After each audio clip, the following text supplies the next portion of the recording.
Vous avez des frères qui qui veulent pas une sœur voilée. Ils vont choisir une femme qui n'est pas voilée et ils vont lui imposer comme condition qu'elle porte le voile. Vous avez des frères qui veulent pas que leur femme soit comme leur mère, qu'elle se délaisse, qu'elle s'occupe que du foyer, mais ils vont lui imposer de ne pas travailler.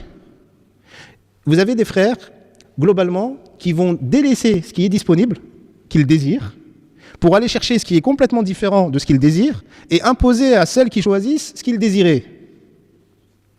Et ça, c'est aussi vrai du côté des sœurs. Parce que là, on parle des frères, c'est aussi vrai du côté des sœurs. Il y a des frères très bien élevés, qui connaissent un peu de leur religion, qui font tout pour essayer d'être des bons musulmans. C'est des humains, ils font des erreurs. Mais c'est des hommes, des petits jeunes ou des hommes qui tendent vers la piété. Et vous avez des sœurs qui vous disent « Ah non, lui pas, non.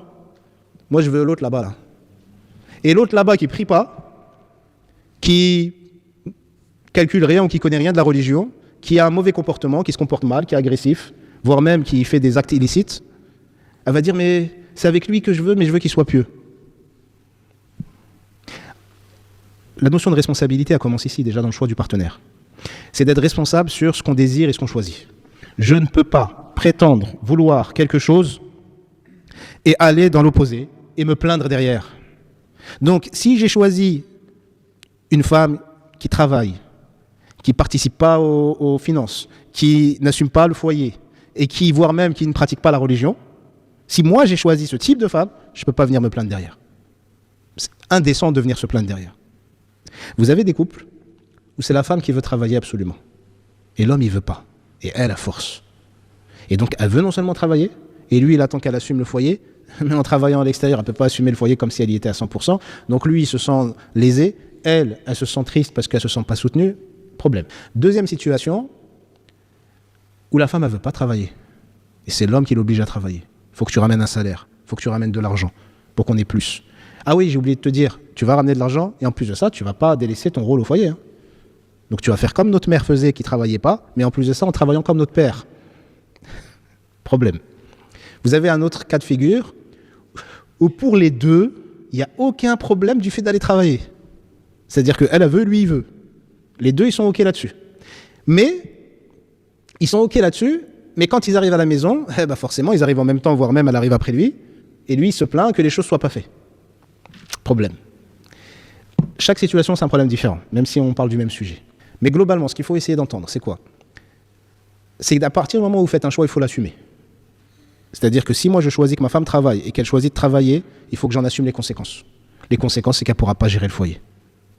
Impossible. Et si elle le gère, ma femme, dans 5, 10 ans, 15 ans, je peux l'oublier. Elle sera morte. Je vois des personnes qui se tuent à la tâche, qui vont travailler dur en faisant 2 métiers, 3 métiers.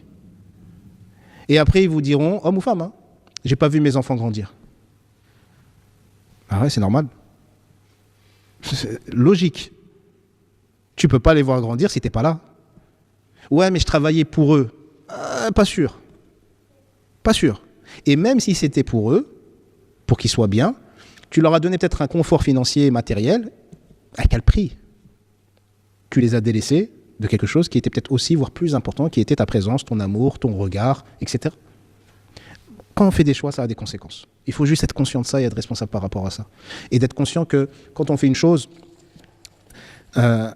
si je dois travailler pour vivre, à quoi bon me tuer à la tâche ? Si je travaille pour pas mourir, pourquoi je vais mourir en travaillant ? Illogique.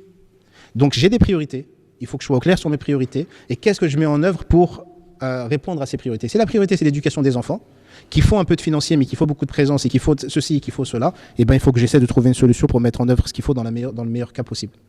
Et aussi être conscient que l'éducation des enfants, ça n'incombe pas qu'aux femmes. C'est pas que les mères qui éduquent les enfants. Les pères, ils éduquent aussi. Et il y a plein de manières d'éduquer. Pas obligé de parler, d'être là, de faire des câlins. Ça, c'est une manière. Mais notre présence, déjà, ce qu'on montre, comment on agit, comment on répond, comment on réagit, ça fait partie de l'éducation. Wallahu alam.